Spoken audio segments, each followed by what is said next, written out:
Hey guys, today I have a matching Whirlpool Gold Series direct drive washer and electric dryer, and right now I've got it set up, filling up. Pretty good sized load. I call that large or maybe extra large load. You've got a spot there to put your bleach, and it's getting filled up right now with warm water. I've got it set to warm. Of course, I go through and test all of these out, about 4 loads to get everything thoroughly tested. And then on the last one, which this is the last load here, I do a video so you can see, as if you're standing here yourself checking it out, everything on it's working perfect. So I've got it set to regular. We're going to do high as far as the agitation select. So it's going to agitate fast and hard, essentially is what that means, versus you can set it over here for delicates. And what that means is this agitator here, it'll spin freely in one direction and not back the other direction. That's how you know this is working properly. If it spins freely in both directions, then you'd know you'd have an issue here. But as far as how this thing kicks and how it agitates, sometimes it can go kind of hard and fast. Others go real slow for your delicate items. And I'll show you that once it's filled up. I've got a lid lock bypass switch on here, so I can lift this up and it's going to keep running. However, when you get it home, I would have just essentially taken that bypass plug off. That way, when you lift this up, you hear that click. You hear that click right there? That's going to be your safety switch to shut the machine down. So I'm going to be able to show you that everything's working as it moves along. When you get home and you lift this up, it's going to kill the machine. So it's a nice safety feature, but for the testing purposes, I do it so you can see everything's working perfect. So I'm going to let it fill all the way up with water. And then we'll come back and I'll show you that it agitates. Then it's going to drain the water out. As it moves into the rinse cycle, it'll fill all the way back up with fresh water, drain that out once it's done agitating, and then we'll be on to the final spin cycle. So I'll kind of try to keep this video as short as possible, but I'll show you those marks as we go along the cycle there. So we will come back. All right, and here we have it agitating. See what I mean by it agitating pretty fast and hard there.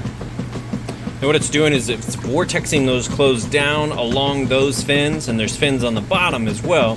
Then the clothes push back up along the sides, and it just does this vortexing cycle. That's how these clothes get clean.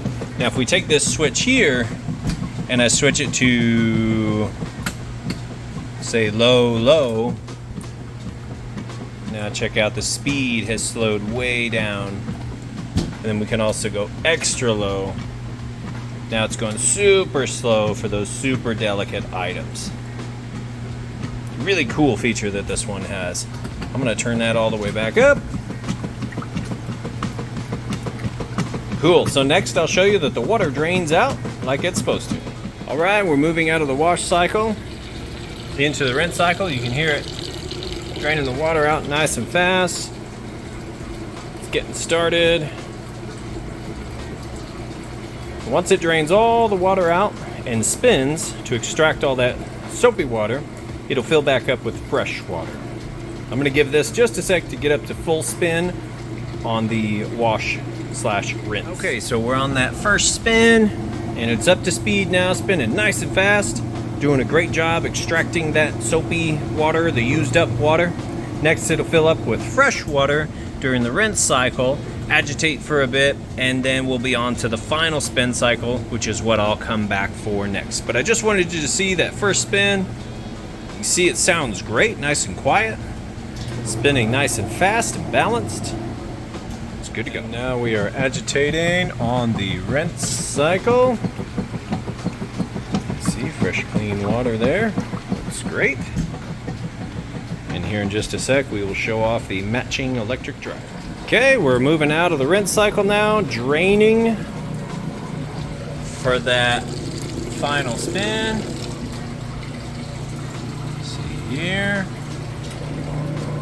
Once it gets all that water drained out, it'll launch into the spin cycle. All right, now it's getting started with that final spin. Looks like it's got kind of a final rinse going there as well.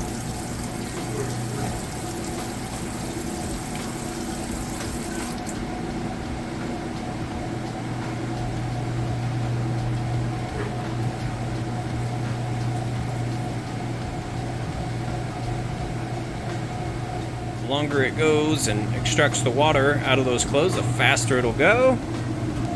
See where we're at right there, getting close to the end. It's gonna spin for a while, getting faster and faster as it goes.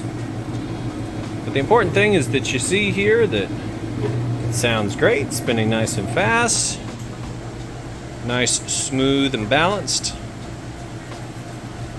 And working perfect. So I'll let that finish up, getting all the water out of those clothes, and we'll move over to the dryer.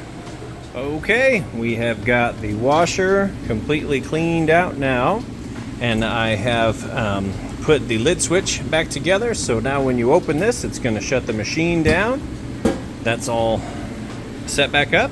Now we move over to the matching electric dryer. I've got it running here just on time dry. You've got a heavy duty dry, then you can drop from 70 all the way down to right here's 20 minutes. So right now I've just got it set to time dry high heat here, because you do have several heat options. You can even do an air dry, no heat, for super delicate items, and it just kind of goes up from there. We've got that set to 90 minutes. You also have an end of cycle switch, so you can turn that off. That's great if you have kids sleeping or pets. You don't want that noise to be going off during the day. And then we just push to start. It's running right now. It's nice and quiet, and it'll actually be even quieter once you have your vent hose on the back, kind of muffles that blower motor sound. But I'm gonna show you that it is in fact heating like it's supposed to. So right in between those two red dots, it takes a surface temperature measurement. This is about 81 degrees on top of the dryer. If we shine it on the concrete floor, it's a little cooler down there at 77. So we'll go ahead and open this up. You see everything's tumbling. We've got the light on. Now right inside that heating element tube, there's plenty of heat coming out of that tube right there. That in turn is going to heat the inside of your dryer up anywhere from about 95 to 195 degrees. Just depends on how long it's been running and what you hit the heat setting at here. So we'll go ahead and hit start. I'm gonna let that finish up. I'll go ahead and get these listed up for sale. Now you know everything on them works perfect. If you have any questions, feel free to reach out. I'll have all the details in the listing description. But I do appreciate you taking the time to watch my video. Thanks, you guys have a great day.